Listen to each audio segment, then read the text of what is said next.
Bueno, veamos ahora otro grupo de plaguicidas sintéticos que se los estudia en conjunto en realidad por el mecanismo de acción similar que tienen, que son los carbamatos y los organofosforados. Si bien la naturaleza química de estos compuestos es variable, se los estudia juntos justamente porque pueden inhibir a la acetilcolinesterasa en la posinapsis. Al inhibir esta enzima, los dos actúan de manera similar, digamos, el mecanismo de acción es similar justamente porque lo que hacen es que existe una persistencia del neurotransmisor, en este caso acetilcolina, con lo cual se manifiesta la sintomatología.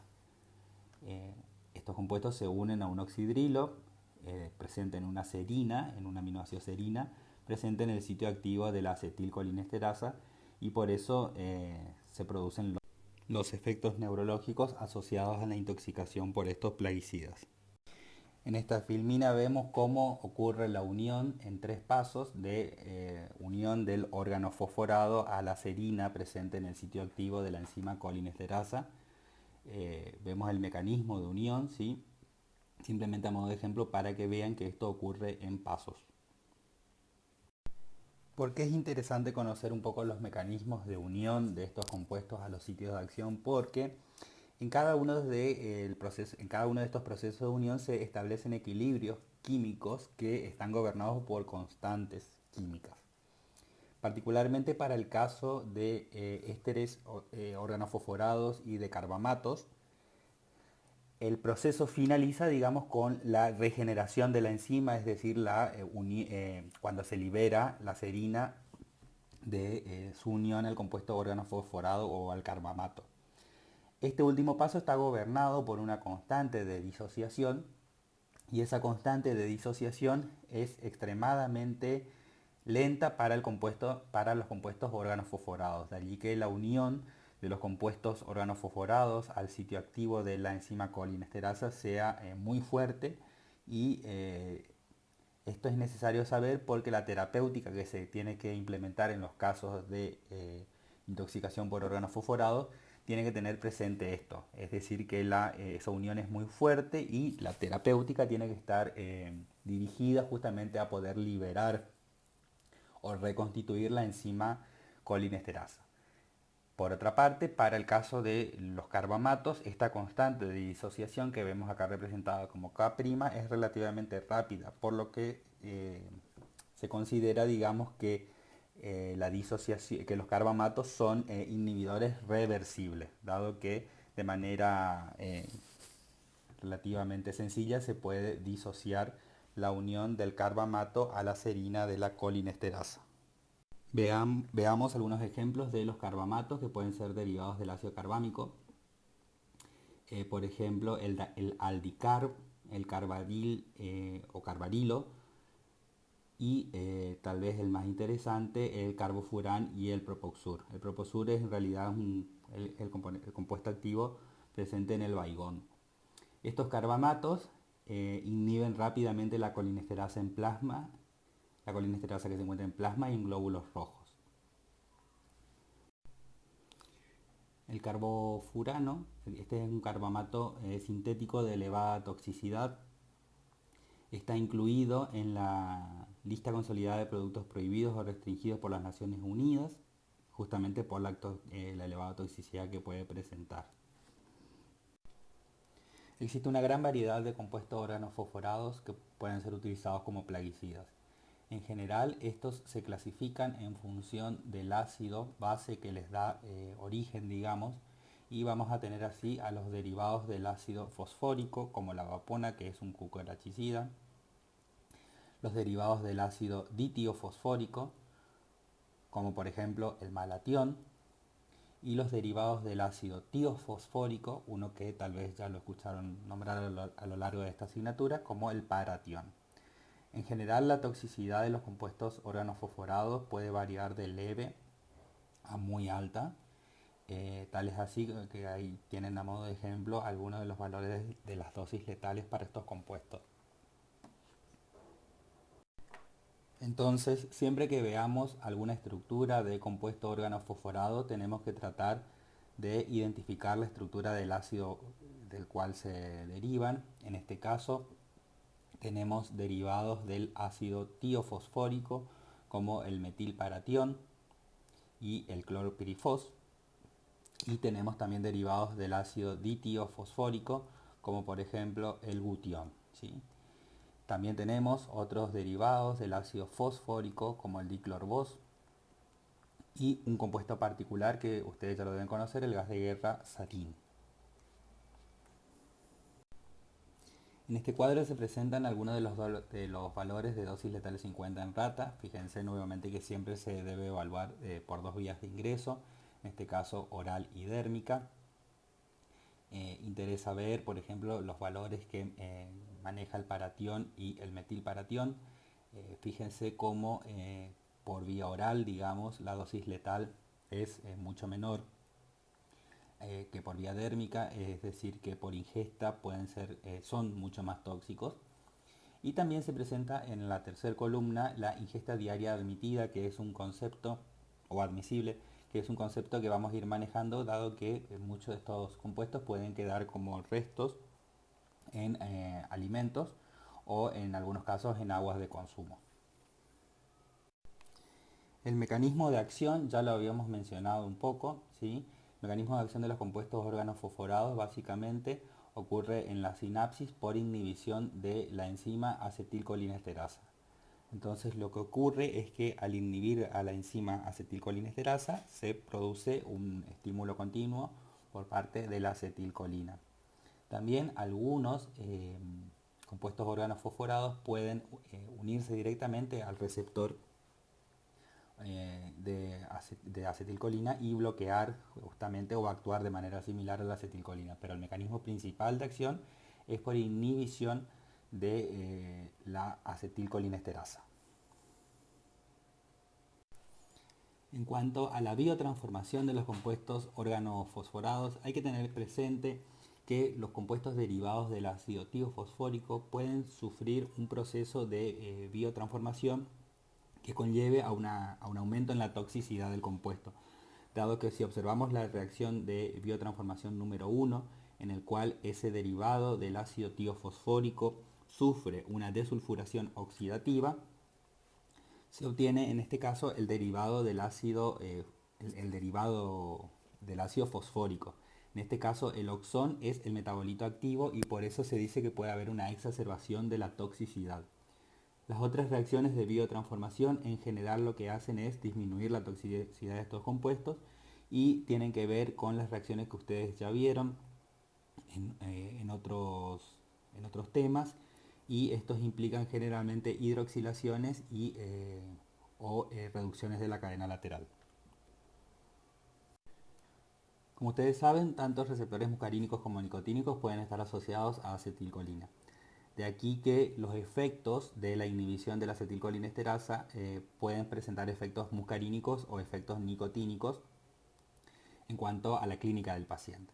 Como efectos muscarínicos más importantes que tienen que recordar van a ser la miosis, sudoración, visión borrosa, lagrimeo, aumento de las secreciones bronquiales, broncoconstricción, vómito, ¿sí? Es decir, todos aquellos que lleven a una activación del sistema parasimpático. Como efectos nicotínicos van a presentar, por ejemplo, una taquicardia inicial y también hipertensión en primera instancia, pero generalmente en estados más avanzados de la intoxicación se va a ver vasoconstricción periférica e hiperexcitabilidad miocárdica. Una característica importante es la midriasis, y luego en etapas más avanzadas de la intoxicación la debilidad muscular. También puede haber efectos sobre el sistema nervioso central. Estos generalmente son más inespecíficos, pero pueden relacionarse a cefalea, agitación, psicosis y en algunos casos convulsiones y coma. ¿Por qué es importante conocer los síntomas de intoxicación? Porque en función de los síntomas clínicos que presente el paciente, uno puede más o menos estimar el porcentaje de inhibición de la actividad de la acetilcolinesterasa. Y de este modo, los médicos utilizan mucho la clasificación de la intoxicación por organofosforados para clasificar en 3 niveles de intoxicación. Se habla de una intoxicación leve, lo cual se asocia a una inhibición de la acetilcolinesterasa del 25 al 50%, cuando se presentan síntomas como la cefalea, alteraciones visuales, náusea, mareo salivación, lagrimeo, miosis, es decir, síntomas relativamente suaves. Se habla de un nivel de intoxicación moderado cuando hay una inhibición de la acetilcolinesterasa del 50 al 75% y se presentan, además de los síntomas antes mencionados, se presenta bradicardia, hipotensión, es decir, alteraciones en, en, el, en la cardiofunción o en la función cardíaca, y se habla de un nivel de intoxicación severo cuando se estima una inhibición de la acetilcolinesterasa de más del 75% y en esos casos se presentan síntomas graves como las convulsiones, coma, edema pulmonar. Entonces, como habíamos mencionado, tanto los órganos fosforados como los carbamatos pueden actuar inhibiendo a la acetilcolinesterasa. Como consecuencia de esto se acumula acetilcolina y en los casos de intoxicación aguda se manifiesta lo que se conoce como síndrome colinérgico. En este caso les dejo esta filmina para que lean bien los síntomas y verán cómo se pueden ir asociando los signos y síntomas de la intoxicación aguda en función del tipo de receptor que se haya sobreestimulado, ¿sí? Esto simplemente es para que lo vean. Sería interesante que puedan hacer un cuadro comparativo para ver si hay predominio de algún síntoma en la intoxicación con órganos fosforados versus la de carbamato. Como habíamos mencionado, la intoxicación por órganos fosforados puede presentarse en diversas fases, digamos una intoxicación aguda hasta intoxicación crónica. Por eso es importante saber cuáles son las determinaciones que se deben realizar en cada una de las etapas. Para el paciente intoxicado o que se sospecha de intoxicación con órganos fosforados en una primera etapa, es decir, una intoxicación aguda, el diagnóstico de la intoxicación se confirma mediante la determinación de la actividad de la enzima colinesterasa plasmática, sobre todo, que se encuentran disminuidas entre un 20 o 50%. Los signos y síntomas justamente de esta intoxicación aguda por plaguicidas carbámicos son muy similares a los descriptos, pero solamente difieren en la duración y en la intensidad de la intoxicación. Pasada la etapa aguda, es decir, la primera etapa, se puede pasar a un síndrome intermedio, que sería la segunda etapa de la intoxicación. Esta en general se desarrolla entre 24 y 96 horas después de la absorción o de la exposición al tóxico, cuando el paciente se ha recuperado justamente de ese cuadro colinérgico agudo. En este caso, cursa con parálisis muscular, principalmente de músculos respiratorios, del cuello y los proximales de los miembros. No responde al tratamiento de atropina u oximas y generalmente desaparece de manera espontánea. Este cuadro es relativamente severo y es producido por algunos órganos fosforados como el dimetoato, el fentión y el monocrotofoso. En una tercera etapa se puede manifestar lo que se conoce como tercer síndrome. El tercer síndrome es la llamada neuropatía retardada o neurotoxicidad retardada. Esta generalmente se manifiesta como una alteración simétrica distal sensitivo-motora que puede aparecer hasta de 8 a 21 días después de la intoxicación o la exposición al órgano fosforado. Puede comenzar con calambres en las pantorrillas, adormecimiento de pies y a veces en las manos. En la mayoría de los casos, esta neuropatía se desarrolla después de graves intoxicaciones debido a altas dosis de órganos fosforados. El mecanismo que estaría asociado a este cuadro sería la inhibición de una enzima axonal conocida como estearasa neurotóxica. En este caso ocurre una neuropatía que cursa con degeneración axonal distal. Los agentes que más frecuentemente pueden causar neuropatía retardada por órganos fosforados son algunos ésteres fosfatos, fosfonatos y los fosforoamidatos. También se está estudiando, digamos, o se han detectado algunos casos de neuropatía retardada por intoxicaciones por paratión y malatión. Con respecto a los carbamatos, no está probado que causen específicamente neurotoxicidad retardada. Sin embargo, deben analizarse con cuidado, dado que se pueden presentar algunas formas de polineuropatía crónica. El tratamiento claramente no es competencia nuestra, digamos, pero sí es necesario que sepamos el mecanismo de acción, digamos, para comprender un poco cómo actúa el tratamiento. En el caso de los órganos fosforados, si recordamos, el compuesto fosforado se encontraba unido a la serina de la enzima. En proximidad a esta existe un sitio activo, un sitio o un bolsillo, digamos, que presenta carga negativa. Entonces, una de las estrategias terapéuticas puede ser incorporar una molécula que tenga un centro con carga positiva para que se aloje justamente en la proximidad de la serina que se encuentra unida al órgano fosforado. Uno de estos compuestos puede ser, por ejemplo, la pralidoxima. Esta lo que hace es justamente acercarse estéricamente por las cargas al sitio en el cual se encuentra unido el órgano fosforado, y luego lo que hace es promover una unión, digamos, con el compuesto de órgano fosforado, y de ese modo se reactiva la colinesterasa. Justamente algunos de los tratamientos se conocen como contracción porque lo que hacen es mitigan los efectos tóxicos de los compuestos organofosforados. En general, todos los compuestos que estuvimos viendo hasta el momento eran plaguicidas con propiedades insecticidas. Vamos a hablar ahora específicamente de dos herbicidas que en realidad constituyen justamente el grupo de sustancias más ampliamente utilizado. Existen múltiples formulaciones químicas y continuamente se desarrollan nuevos compuestos, dado que la agroindustria es una fuente muy importante de producción que requiere de este tipo de productos. A pesar de que generalmente son menos tóxicos que los insecticidas, ¿sí? La elevada utilización los hace importantes porque los tenemos que tener en cuenta sus efectos sobre la salud humana. Un ejemplo de herbicidas que vamos a ver van a ser los pipiridílicos como el paraquat, ¿sí? Estos son compuestos de síntesis. Se pueden dar casos de intoxicaciones accidentales por confusión de envases.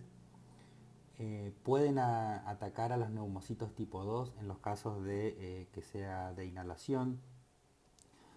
Generalmente lo que hacen es inhibir la cadena de fosforilación oxidativa porque bloquean el transporte de electrones, y también pueden promover la generación de radicales oxidativos que promueven el daño celular. Este es un herbicida ampliamente utilizado que generalmente no se acumula en suelo y se desnaturaliza con rapidez. Entonces los casos de intoxicación pueden ser por mal manejo, es decir, por inhalación durante el proceso de fumigación, o bien por ingesta.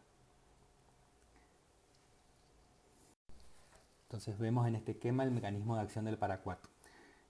El paraquat lo que hace es tomar, digamos, un electrón del NAD-fosfato y luego por interacción con el oxígeno forma esos radicales libres. Esos radicales libres a su vez interaccionan con otros átomos como el hierro, ¿sí? Y pueden formar especies reactivas de oxígeno que lo que hacen es promover la peroxidación lipídica y la muerte celular. También deplecionan las reservas de glutatión, y esto genera un estrés oxidativo en las células sobre las que actúa este herbicida.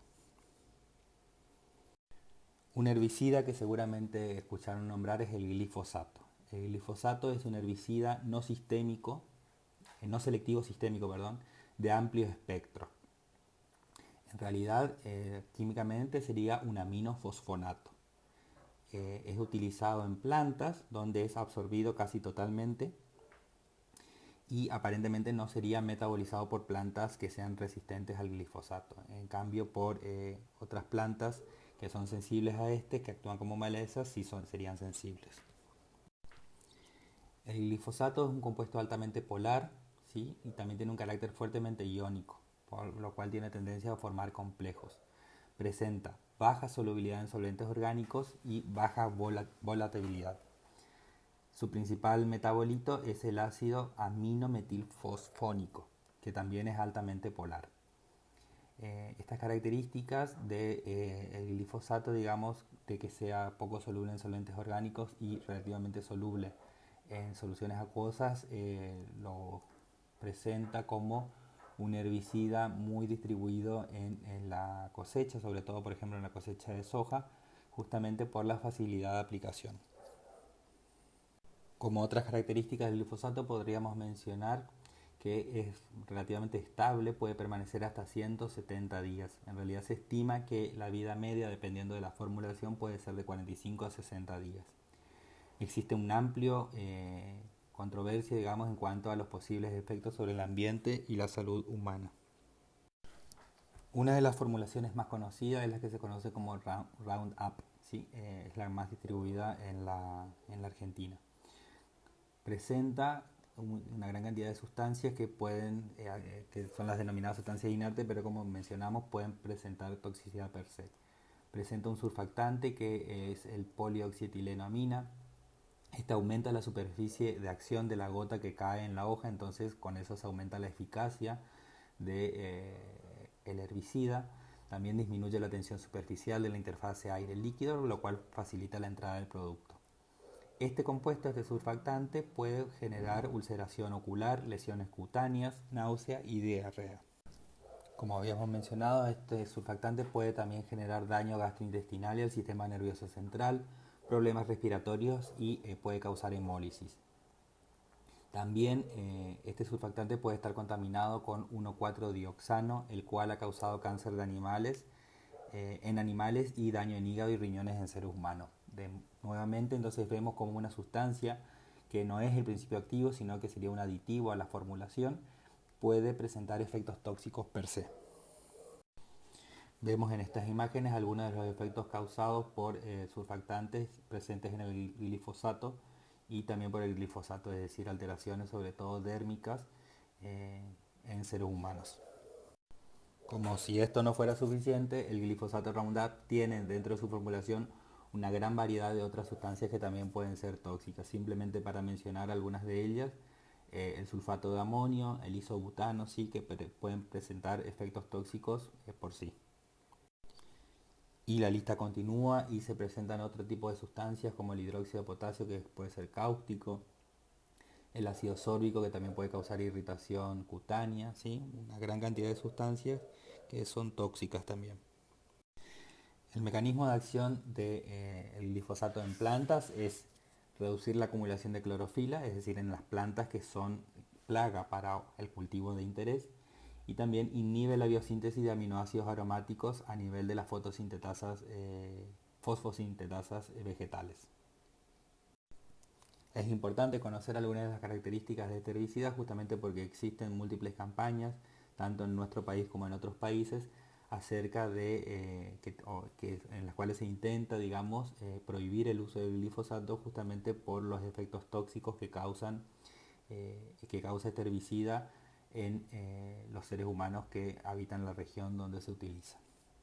Particularmente en Chaco existe un grupo que se encarga de investigar los efectos carcinogénicos que podrían estar asociados a este herbicida.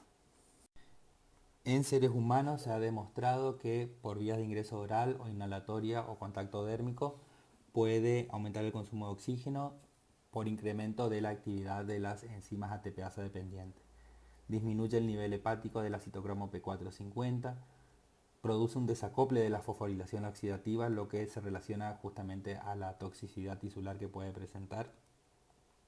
Y la disminución del citocromo P450 es posible, digamos, que interfiera en el metabolismo de algunos otros medicamentos y predisponga a situaciones de porfiria.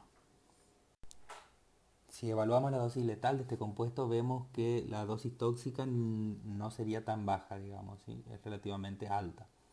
Y por esto se clasifica en categoría toxicológica 4. Sin embargo, la OMS ha encontrado efectos más serios en conejos y por eso se lo clasifica en realidad como fuertemente irritante o extremadamente irritante. La EPA clasifica el glifosato como nivel de toxicidad 2, lo que significa que es solo ligeramente tóxico. En los casos en los que se consumó se lo inhale. Sin embargo, se recomienda que en la etiqueta debe estar la leyenda de cuidado. Actualmente se encuentra en el grupo 2A de la IARC como probable carcinogénico en humanos.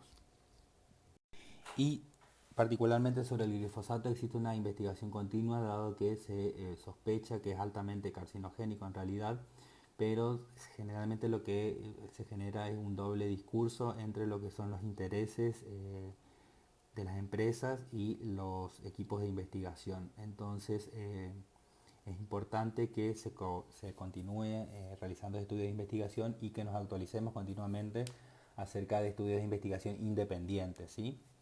Dado que diversos de estos estudios han demostrado que asociaciones directas entre la utilización de glifosato y la mayor incidencia de algunas patologías como mieloma múltiple, leucemias y otros tipos de cánceres, así como malformaciones congénitas. Les dejo acá en esta filmina algunos de los síntomas de la intoxicación por glifosato. Verán que generalmente son síntomas de irritación dérmica y oculares, náusea y mareo, reacciones alérgicas, vómitos y pérdida de conciencia. Justamente porque la cantidad de excipientes, digamos, que puede tener en la formulación. En la Argentina, SENASA se encarga de regular justamente los límites máximos de residuo de glifosato en granos de producto. ¿Sí? Son los límites máximos de residuo de glifosato que puede haber. Justamente porque la tendencia actual es a realizar un estricto control para evitar justamente el uso indiscriminado de este herbicida. Bueno, habiendo explicado un poco todas las características de los plaguicidas, tanto los naturales, sintéticos y los semisintéticos, vimos cómo se presentaban los distintos cuadros de intoxicación, vimos qué tipos de intoxicación se podría presentar. Un concepto que tenemos que tener claro es que nosotros como futuros profesionales tenemos que tener presente lo que se consideran buenas prácticas de fumigación, dado que en algunas situaciones podremos ser nosotros quienes integremos un equipo donde se deban hacer recomendaciones acerca del manejo de este tipo de productos y tenemos que tener cierto criterio para la implementación de estas buenas prácticas. Son consejos básicamente relativamente sencillos y en los cuales se aplica básicamente el sentido común. Por ejemplo, si se va a trabajar con plaguicidas que pueden ser dispersos por el viento, obviamente se va a recomendar no fumigar contra el viento, ¿sí? Siempre hacerlo a favor del mismo para que los restos de plaguicida no queden depositados sobre el operario. Obviamente no comer, ni fumar, ni beber mientras se fumiga, utilizar máscaras y vestimenta adecuada.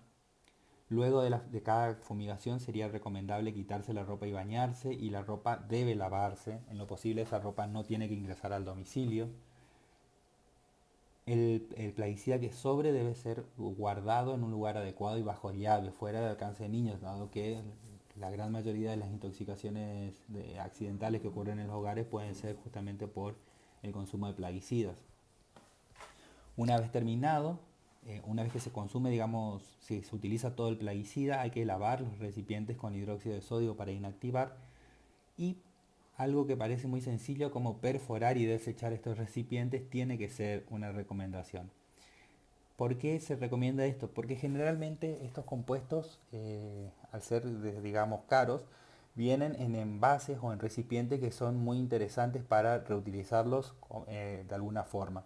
Sobre todo en países de subdesarrollo, estos recipientes pueden ser utilizados en algunos casos para acarrear agua. Entonces la recomendación es que una vez que se terminan de usar los plaguicidas hay que destruir en lo posible los envases, justamente para evitar cualquier tipo de contaminación. Los líquidos de lavado no deberían ir a pozos ni a cursos de agua, ¿sí? Y hay que respetar, fundamental esta recomendación, respetar los tiempos de fumigación y cosecha. Es decir, hay que conocer el tiempo mínimo de permanencia para que produzca su efecto, digamos, y también el tiempo mínimo de degradación para luego comercializar el producto. ¿Por qué es importante conocer todo este tema de buenas prácticas, de plaguicidas? Porque en la actualidad uno de los análisis que pueden llegar al laboratorio especializado, digamos, en esto, va a ser el residuo de plaguicidas en distintas muestras, sobre todo en muestras alimentarias, ¿sí? Es necesario conocer justamente la naturaleza química de los compuestos para ver qué es lo que vamos a buscar, y también si hubieran metabolitos secundarios de degradación, ¿sí? Tenemos que tenerlo presente. Acá les dejo para que lean cómo se define un residuo de plaguicida, y cuáles son los criterios que se tienen que tener en cuenta.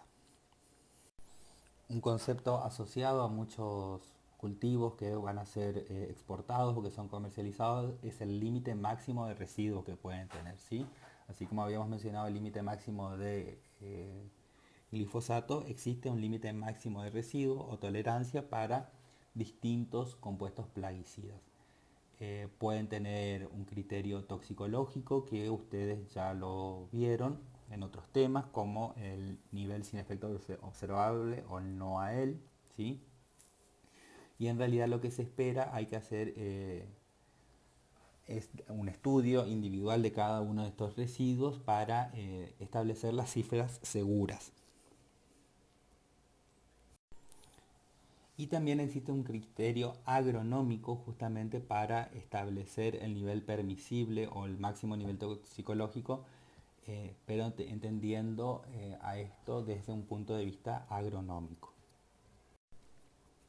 En esta filmina les presento cómo se calcula el límite máximo para el residuo, ¿sí? Se tiene un aspecto toxicológico donde se tienen las variables que ustedes ya vieron en otros temas, como el NOAEL a partir de ensayos de toxicidad, la ingesta diaria admisible, el cálculo por el peso medio y la aplicación del factor alimentario, es decir, la ingesta media. Y se tiene un aspecto agronómico, digamos, que va a tener en cuenta ensayos de buenas prácticas agronómicas para obtener un nivel práctico de cosecha, es decir, por ejemplo, para un plaguicida dado o para un herbicida dado se establece que se requiere 1 miligramo de principio activo por kilogramo de alimento. Entonces, como este valor obtenido a través del aspecto agronómico, 1 miligramo kilogramo de alimento, es menor que el valor que obtenemos desde un aspecto toxicológico, vamos a decir que el límite máximo de residuo admisible es de 1 miligramo por kilogramo.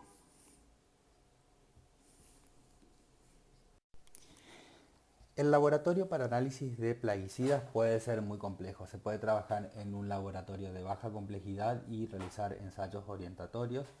También se puede trabajar en laboratorios específicos desde el punto de vista toxicológico, ¿sí? Para análisis de alimentos, por ejemplo, o para análisis de muestras animales.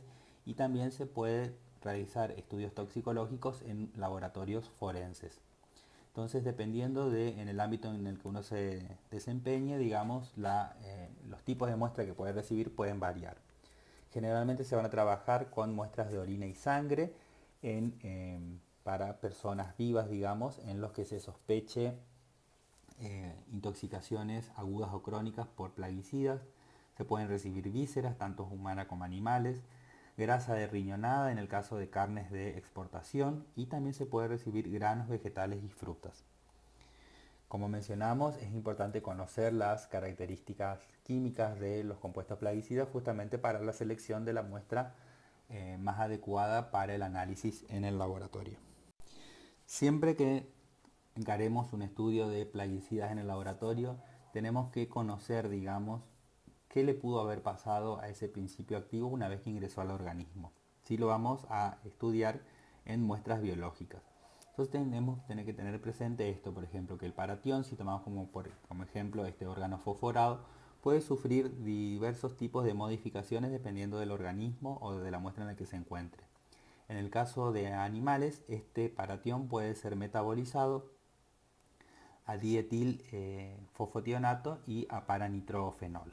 Entonces, estos dos metabolitos pueden ser interesantes justamente para realizar estudios o pruebas rápidas detectando estos metabolitos y a partir de ahí inferir, digamos, si pudo haber intoxicación por paratión. Por eso es importante siempre conocer los procesos de biotransformación de las diferentes sustancias, justamente para ver qué pruebas de laboratorio nos van a resultar más útiles. Entonces, como habíamos mencionado, el paranitrofenol en orina, por ejemplo, puede ser reconocido por una reacción con hidróxido de sodio concentrado, y en este caso, digamos, se obtiene una coloración intensamente amarilla justamente por presencia de nitrofenol. Eso sería un estudio muy cualitativo y rápido que se puede realizar en orina ante la sospecha de un órgano fosforado como el paratión. Se puede realizar también la determinación de colinesterasas plasmáticas en el caso de que se sospeche intoxicación por órganos fosforados o por carbamatos. Fíjense cómo estas colinesterasas plasmáticas, sobre todo la pseudocolinesterasa de tipo globular, puede tardar hasta 90 a 120 días en regenerarse y entre 12 y 24 horas posteriores a la absorción de compuestos organofosforados se puede hacer la acetilcolinesterasa. Esto también es importante saber, digamos, qué determinaciones se pueden realizar, porque tenemos que tener presente que la determinación de la actividad de acetilcolinesterasa puede ser justamente una de las pruebas que se requiera para evaluar la seguridad laboral, digamos, dado que justamente trabajar o manipular compuestos órganos fosforados puede generar intoxicaciones del tipo crónica en sujetos que trabajen en la industria. Entonces, una de las formas de los controles de seguridad laboral, digamos, que se pueden requerir es la determinación de esta enzima. En el caso de querer detectar también plaguicidas a partir de grasa de riñonada, por ejemplo, en carnes de consumo o carnes de exportación, esto lo vamos a hacer nosotros en el laboratorio, digamos, cuando podamos retornar las actividades normales. Esta muestra justamente se fundamenta en lo que habíamos dicho, que los plaguicidas, muchos de ellos eran altamente liposolubles, es decir, tendían a acumularse en tejido adiposo. Entonces, una muestra de elección para detectar compuestos plaguicidas puede ser la grasa de riñonada, es decir, la grasa que se ubica de manera en la periferia de los riñones o perivisceral. Esto nosotros lo vamos a ver en laboratorio, acá simplemente les dejo algunas indicaciones. Lo que se hace es justamente extraer, disolver con éter de petróleo la grasa y de esa forma se va extrayendo en dos columnas los compuestos plaguicidas. Luego se puede hacer la detección por cromatografía en capa delgada, TLC, es decir, una detección o una prueba de screening preliminar, y luego se puede pasar a la cuantificación y a la identificación por cromatografía gaseosa. Entonces acá le dejo las condiciones de la TLC, esto lo vamos a volver a ver en el examen práctico, pero ya sería interesante que vayan viendo las condiciones de la TLC. ¿Sí? Cuál va a ser el eluyente y los diferentes reveladores que se pueden utilizar para los tres grandes grupos de plaguicidas: organoclorados, carbamatos y organofosforados. En esta filmina vemos algunos de los colores que se van a presentar, por ejemplo, frente a la detección de algunos de los compuestos. Y también se presenta una técnica particular donde lo que se hace es asperjar la placa con un macerado o un homogenado de hígado, ¿sí?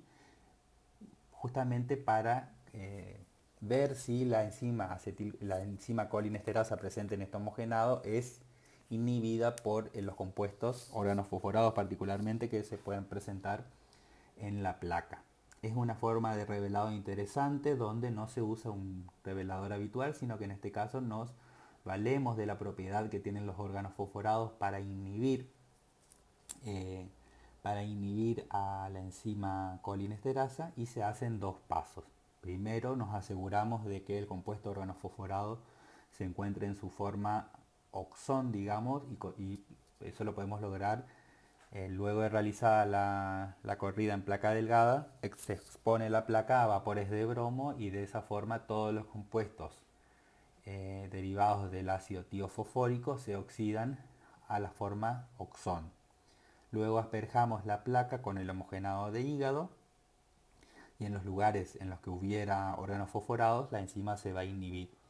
Luego asperjamos la placa con acetato de alfa-naftilo, que puede actuar como sustrato de la enzima, y en caso de que la enzima esté activa se va a formar naftol, y ese naftol luego puede copular con un compuesto, ocurre una diazotación con una sal de diazonio como el Paz Blue, y en caso de copular se observa un color lila. Claramente en los lugares en los que esté inhibida la enzima no aparecerá color y se puede sospechar la presencia de órganos fosforados. Actualmente el método estándar para la detección y la cuantificación de plaguicidas va a ser la cromatografía gaseosa, ¿sí? Asociada a un detector que ahora vamos a ver, o bien la cromatografía gaseosa acoplada a un espectrómetro de masa. Para esto les recomiendo que retomen sus apuntes de instrumental porque es importante tener presente el concepto del funcionamiento de esta técnica separativa y de cuantificación. En la cromatografía gaseosa recuerden que se trabaja con columnas largas, ¿sí? Porque son columnas capilares, fíjense, son verdaderos rollos de columna. Y acá les dejo algunas medidas para que tengan idea. Se trabaja, fíjense, con una columna que tiene 5,3 metros de longitud con un diámetro externo de 0,53 milímetros y un diámetro interno de 0,88 micrómetros. Recuerden que en el interior de estas columnas existe una fase estacionaria que es generalmente que son fases sólidas, ¿sí? Tierras de diatomeas puede ser, que pueden tener absorbida sobre su superficie alguna otra sustancia, de modo que las sustancias de interés ingresan a la columna y van interactuando en modo diferencial. Y repito, son columnas largas. Y generalmente se trabajan con altas temperaturas, a diferencia de lo que ocurre en la cromatografía líquida o HPLC. Entonces, esos conceptos es importante que lo tengan bien presentes.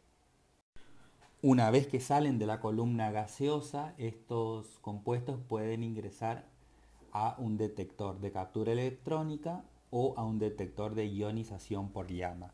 El detector de captura electrónica es el detector de elección para la cuantificación y detección de compuestos organoclorados o de plaguicidas que contengan en su estructura moléculas de halógenos, justamente porque nos vamos a basar en la propiedad que tienen los compuestos halogenados de elevada electronegatividad para captar electrones. El detector de captura electrónica en este esquema se ve que presenta una fuente de radiación que lo que hace es emitir, ¿sí? Electrones o partículas cargadas con carga negativa en algunos casos, y estos van a ser estos electrones los que interactúan con eh, la molécula de plaguicida que sale a tiempos diferenciales de la columna. Otro tipo de detector que puede ser utilizado es el detector de ionización por llama, y este es muy sensible para el caso de órganos fosforados en los cuales lo que se hace es recubrir el capuchón de emisión de la llama con bromuro de sodio. De esa forma se vuelven selectivos para órganos fosforados. Esto también les recomiendo que vuelvan a ver de sus apuntes de instrumental para refrescar un poco el funcionamiento. Entonces, a modo de resumen, les dejo en esta filmina que digamos cómo funcionaría un cromatógrafo gaseoso acoplado a un detector de captura electrónica, ¿sí? Vemos en verde la columna, ¿sí? Que es una columna capilar.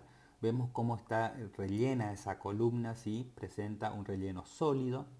También vemos que cuando salen de la columna las moléculas pasan por el detector de captura de electrones, que vemos que tiene una fuente de emisión, y son cambios o variaciones en la señal de el campo eléctrico al que está sometido ese detector los que se grafican como un cromatograma en función del tiempo.